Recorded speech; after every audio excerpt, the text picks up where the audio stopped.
buenos días, que nuestro buen Dios les bendiga. Es un enorme privilegio volvernos a encontrar después de algunos meses ya de descanso, en donde hemos tenido la oportunidad de renovar fuerzas de tal manera de continuar con este tiempo de clamor. Y bueno, no es que nos hayamos detenido en nuestro clamor a Dios por nuestro país y por las diversas necesidades.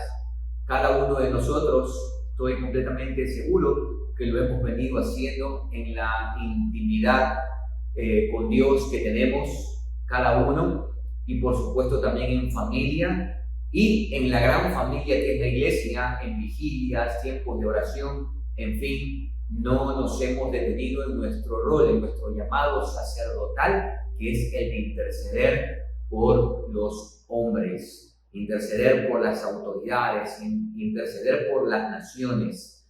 Así que agradecido con el Señor por volvernos a encontrar. Sean cada uno de ustedes bienvenidos, deseando con todo mi corazón, amados hermanos, que ustedes estén bien, que ustedes estén gozando del amor de Dios, de la gracia que nos fortalece y de su paz que sobrepasa todo entendimiento. Que sus familias estén gozando de buena salud, o como diría el apóstol Juan, escribiéndole ahí a Gallo, le dice: yo deseo que tú seas prosperado en todo, así como prospera tu alma. Que ustedes, amados hermanos, juntamente con sus familias y la iglesia, las comunidades a la cual ustedes sirven, prosperen integralmente. Gracias al Señor por lo que Él está haciendo en nuestras vidas, en la vida de la iglesia, en la vida de las familias, y también, por supuesto, lo que Él hará. Dios no ha perdido el control, Dios sigue siendo Dios, Dios es soberano, y aún en medio de las circunstancias más difíciles podemos descansar en Él. Él es fiel. Dice el apóstol Pablo cuando le escribe a Timoteo que Dios no puede negarse a sí mismo. Aun cuando nosotros somos infieles, Él permanece fiel. Dios no puede ser ni más fiel ni menos fiel. Él es siempre fiel. Dios no tiene fidelidad. Dios es fiel y Él es nuestro Padre, nuestro proveedor, nuestro consolador, quien nos alienta, quien nos sustenta, quien nos anima, quien nos levanta. En fin, Él es papá. Así nos enseñó a llamarle el Señor Jesucristo. Y el Espíritu con el cual hemos sido sellados, usted y yo, nos mueve a decir Abba Padre, es decir, Papito. Bien, quiero invitarles en esta mañana a que ustedes abran sus Biblias en Éxodo capítulo 20. Y todos conocemos que esa porción de la Escritura tiene que ver con los mandamientos. Bueno, empiezo diciéndote que los mandamientos no son solamente 10 mandamientos. Hay 613 mandamientos en las Escrituras, específicamente a partir de Éxodo 20.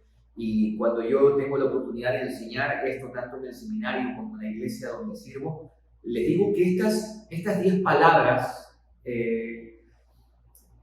son como la constitución del reino de Dios.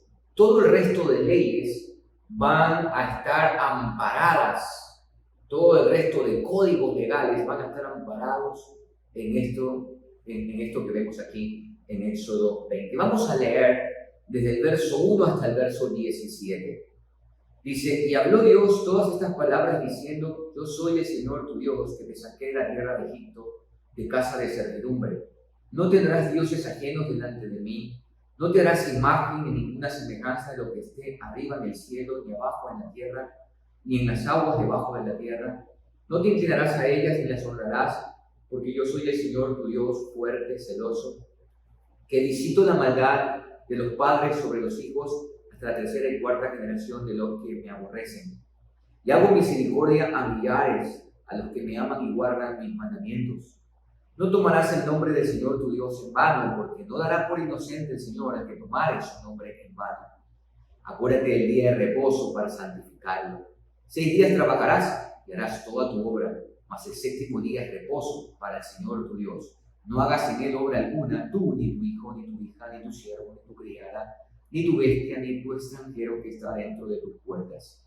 Porque en 6 días hizo el Señor los cielos y la tierra, el mar y todas las cosas que en ellos hay. Y reposó en el 7º día, por tanto, el Señor bendijo el día de reposo y lo santificó. Honra a tu padre y a tu madre para que tus días se alarguen en la tierra que el Señor tu Dios te da. No matarás, no cometerás adulterio, no hurtarás, no hablarás contra tu prójimo falso testimonio, no codiciarás la casa de tu prójimo, no codiciarás la mujer de tu prójimo, ni su siervo, ni su criada, ni su buey, ni su asno, ni cosa alguna de tu prójimo. Como les decía, estos mandatos que vemos aquí es la constitución que Dios le da al pueblo. Todo el resto de códigos legales que van a venir, las leyes sanitarias, las leyes rituales, entre otras, las leyes de la guerra, todas van a estar amparadas en estos mandamientos. Yo en estos momentos, desde el mes de agosto aproximadamente, estoy enseñando en la iglesia cada uno de estos mandamientos, a saber, no tanto que aquí hay 10 mandamientos, realmente aparecen 14 mandamientos. Posiblemente ustedes se pregunten, ¿y por qué 14 mandamientos? Bueno, el primer mandamiento es que el pueblo debía reconocer que solo el Señor es Dios. Dice ahí el verso 2, yo soy el Señor tu Dios.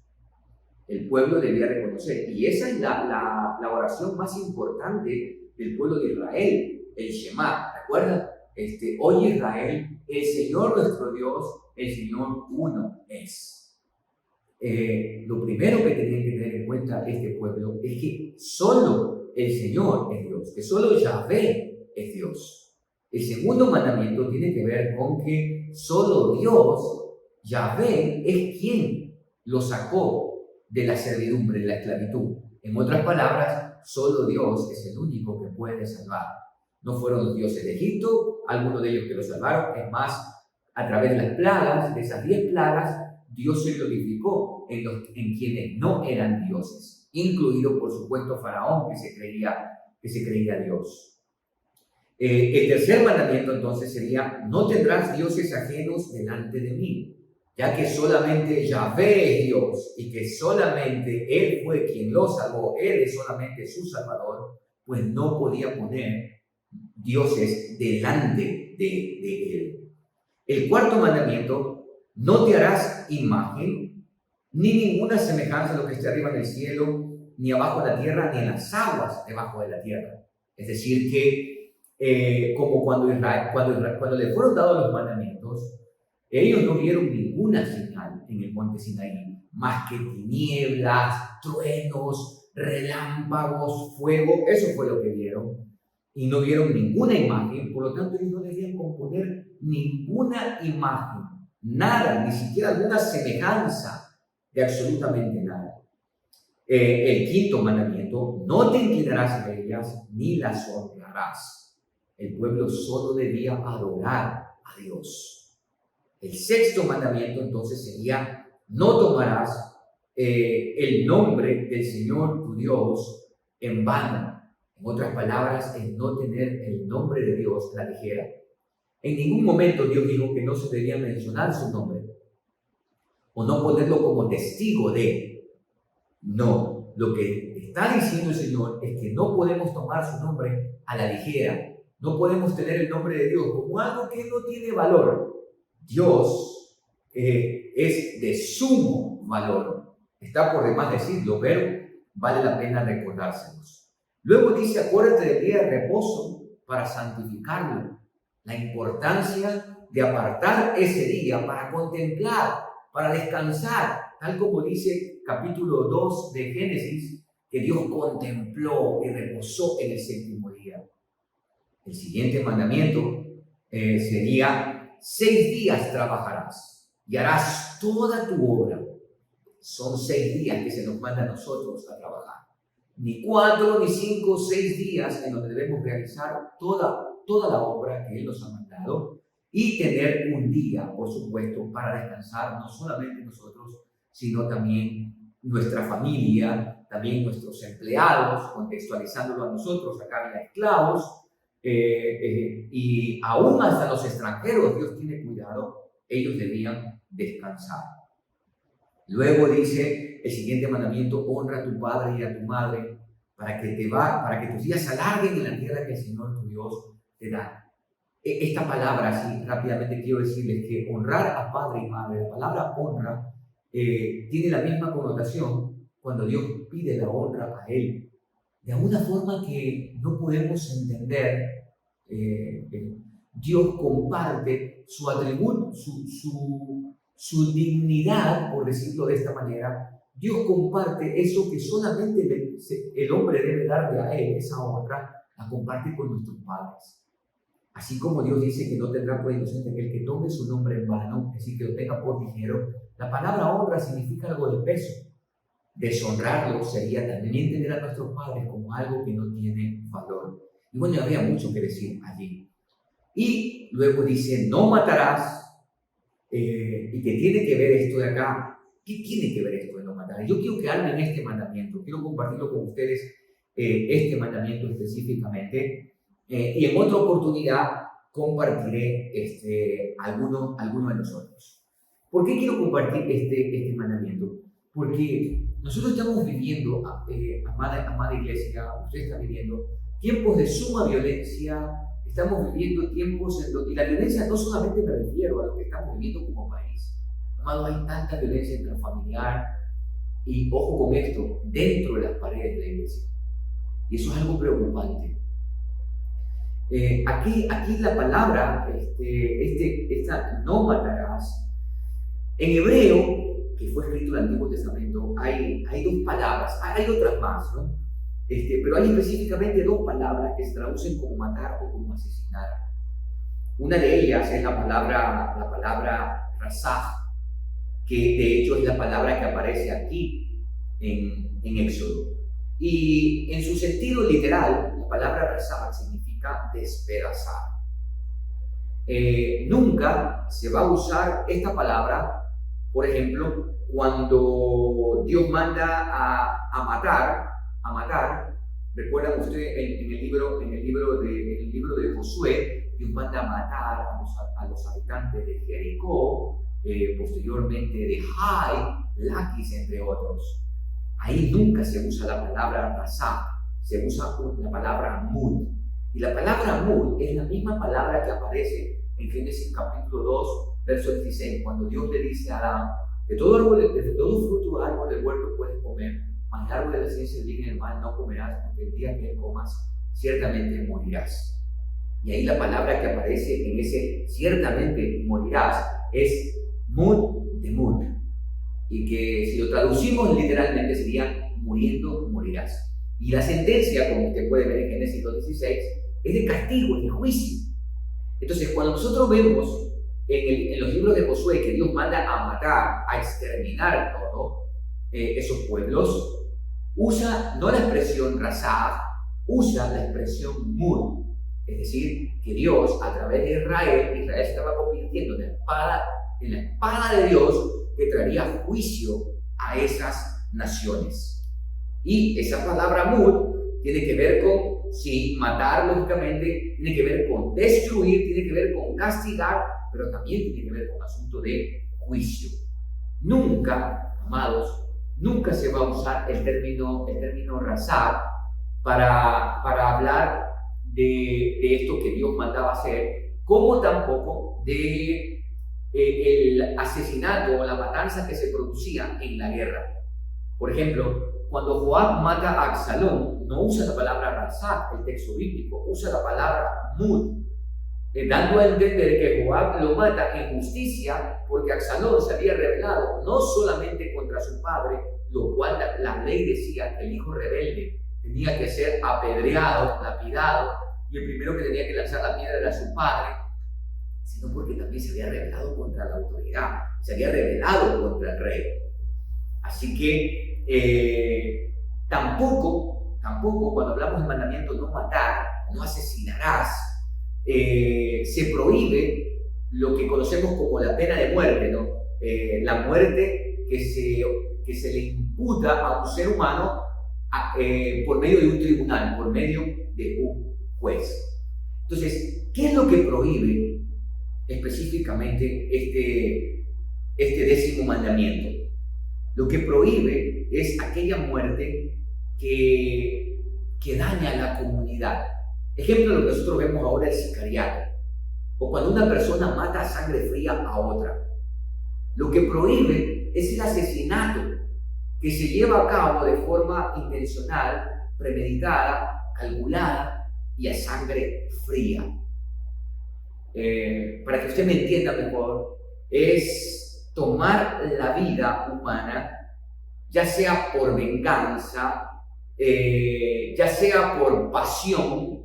Recuerda a David, cuando mandó a matar a Urías, lo tuvo que matar por las pasiones.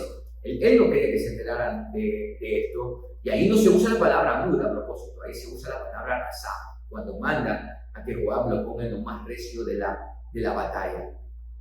Y es muy importante tener en cuenta esto, que es tomar la vida de forma premeditada, ya sea por venganza, ya sea por pasión. Incluso cuando una persona tenía un animalito, que nosotros solemos usar una expresión muy coloquial y decimos que es chúcaro. Digamos que una persona tenía un buey que le gustaba cornear, era chúcaro el buey.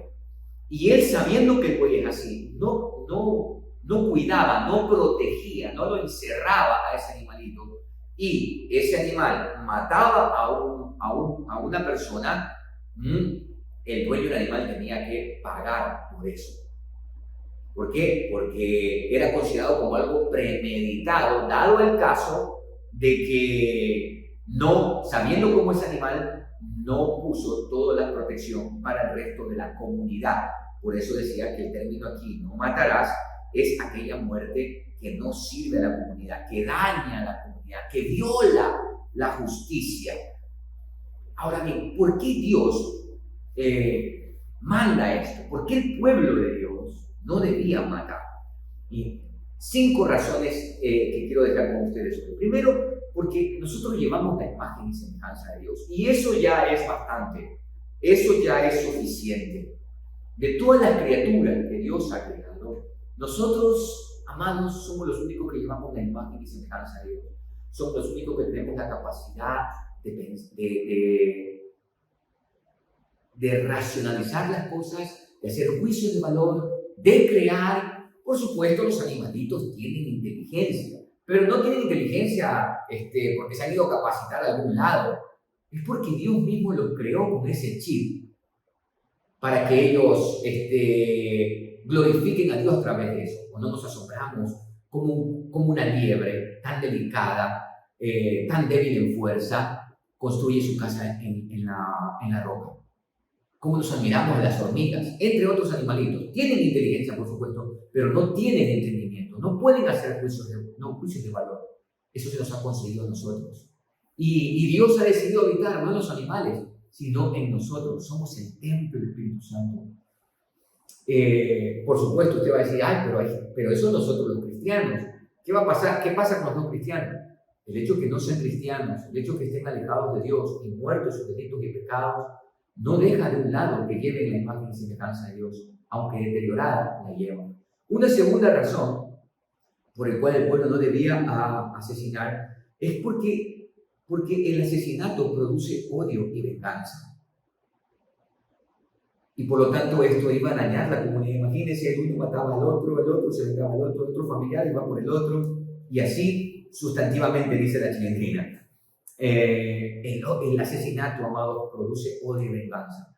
Génesis 9:6 dice, si alguien derrama la sangre de un ser humano, otro ser humano derramará la suya, porque el ser humano ha sido creado a la imagen de Dios mismo. Una tercera razón, porque es Dios quien da la vida y solamente Él la puede quitar. Usted y yo estamos acá, más allá que nuestros padres se casaron y todo, usted y yo estamos acá porque Dios así lo decidió. Así lo estableció.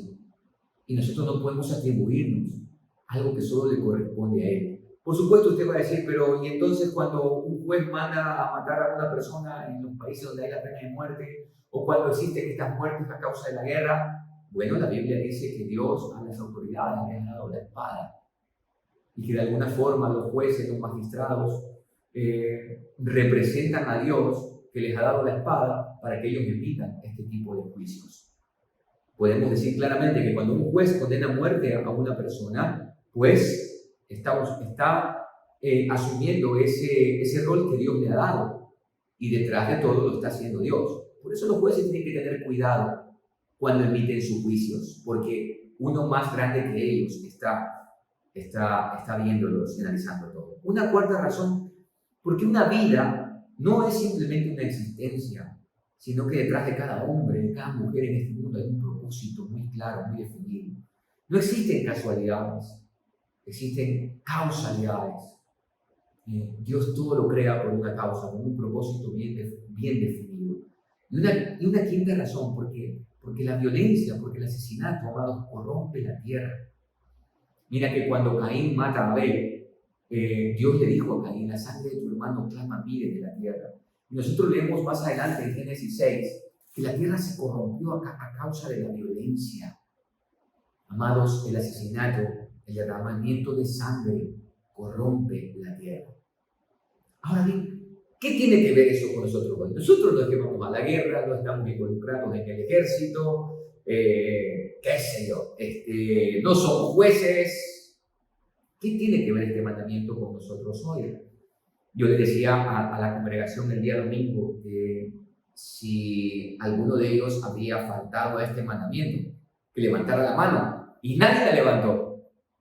Y luego les llevé a lo que Jesús dijo en Mateo 5, 21 al 22, donde dice: oíste que fue dicho a los antiguos, no matarás, y cualquiera que matare será culpable de juicio, pero yo os digo que cualquiera que se enoje contra su hermano será culpable de juicio, y cualquiera que diga necio a su hermano será culpable de reconcilio, y cualquiera que le diga fato quedará expuesto al infierno de fuego. Y les pregunté, bien, ¿cuántos han faltado a lo que Jesús dice acá? Y bueno, ahí levantaron la mano todos. Pues Jesús dijo que el asesinato no es simplemente conquistar la vida. Hay algunas cosas más que Jesús está diciendo acá. Es decir, que yo puedo asesinar a una persona cuando yo le quito la honra a esa persona. Cuando hablo o digo algo contra la persona sin conocer los alcances que puede llegar a tener ese comentario. ¿Recuerdan ustedes ahí cuando Moisés manda a los espías y a esos 2 espías, y los 10 vienen diciendo que ahí hay gente grande que los han traído para matarlos? Que Moisés, bueno, usted conoce la historia. ¿Y qué produjo eso en el pueblo? Produjo desesperación, irritación. ¿Sí? Quisieron abalanzarse y bueno, todo lo que usted conoce en la historia. Bueno, eso es un comentario negativo. Quitar la honra a una persona. En el caso de estos espías, quitarle la honra a Dios, que había dicho: yo los voy a introducir, yo los voy a llevar.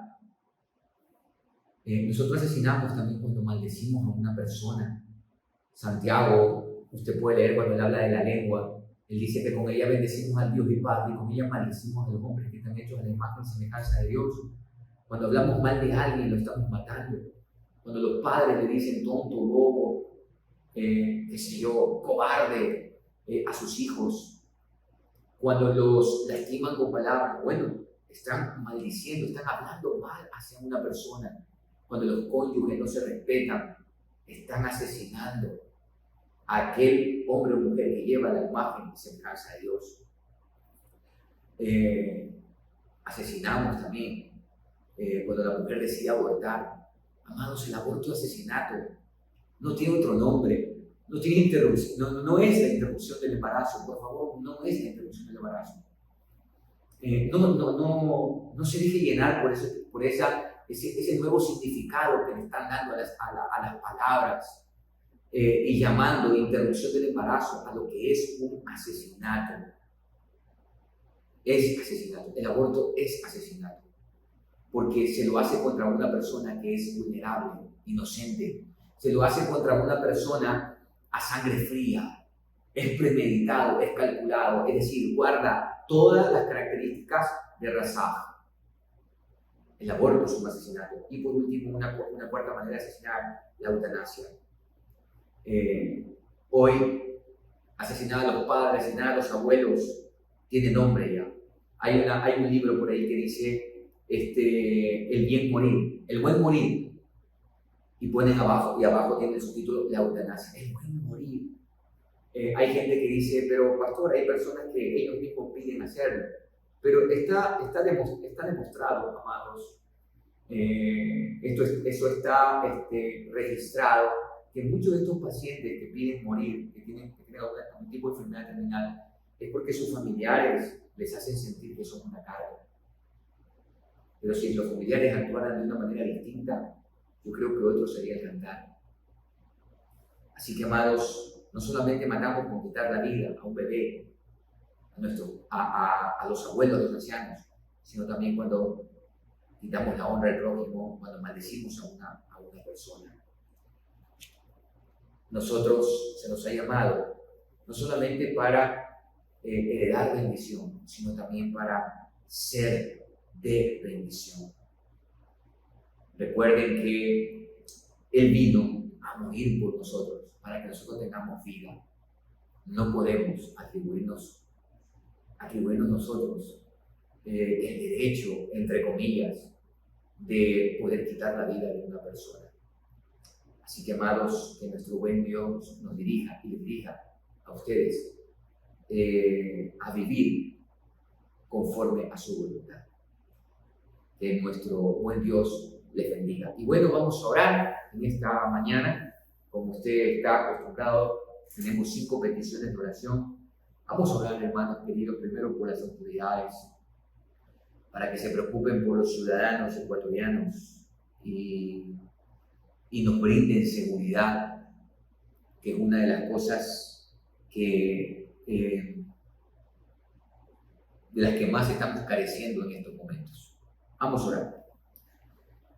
Padre bueno, Señor, quiero darte las gracias en este día y esta nueva oportunidad de estar con los hermanos a través de los medios digitales y juntos en un mismo sentir, clamando a ti, Señor. Oramos por las autoridades de nuestro país, aquellos a quienes tú has puesto. Te pedimos, Señor, que tú les des inteligencia. Te pedimos que les des conciencia, Señor, de la realidad que está viviendo el país, esta altísima inseguridad. Señor, que ellos acepten el consejo, que ellos busquen la ayuda. Parece ser que les ha quedado muy grande la administración pública. Y te rogamos, Señor, que lo que le falta tú se lo suplas.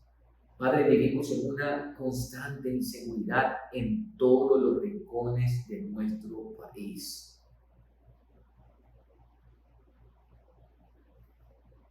Y te rogamos por esto. Bendice al presidente, al vicepresidente, que se han mantenido callados frente a esta situación, a su gabinete de ministros, Señor, a los asambleístas, Señor, el Poder Judicial. Hemos visto en tu palabra que tú les concedes a ellos la espada para que castiguen al malo, pero eso no está sucediendo hoy, Señor. Entiendo también que si tú no guardas la ciudad, en vano vela la guardia. El Ecuador debe volverse a ti, Señor, y clamar a ti por misericordia para que tú sanes esta tierra. Humillarnos delante de ti, arrepentirnos, Señor. Te pedimos perdón por nuestra patria y oramos que venga tu reino, Señor, sobre esta nación. Te lo pedimos en el nombre de Jesús. Amén y amén.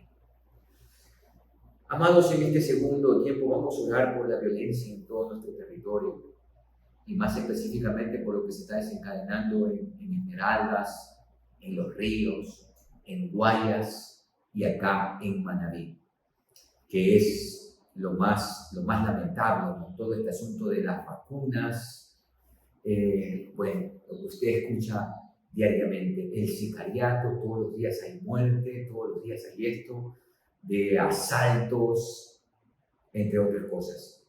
Pongamos esto en las manos del Señor, hermanos. Oremos. Señor, queremos pedirte, Padre, por por este nivel de violencia que se ha desencadenado en todo nuestro país, pero más específicamente en las provincias de Esmeraldas, de Los Ríos, de Guayas, Manabí. Señor, las vendetas, la pugna por los territorios para las mafias es algo que tiene o que mantiene a estas provincias principalmente en una zozobra. La gente tiene temor, nos sentimos vulnerables, nos sentimos desprotegidos. Señor, ten tu misericordia.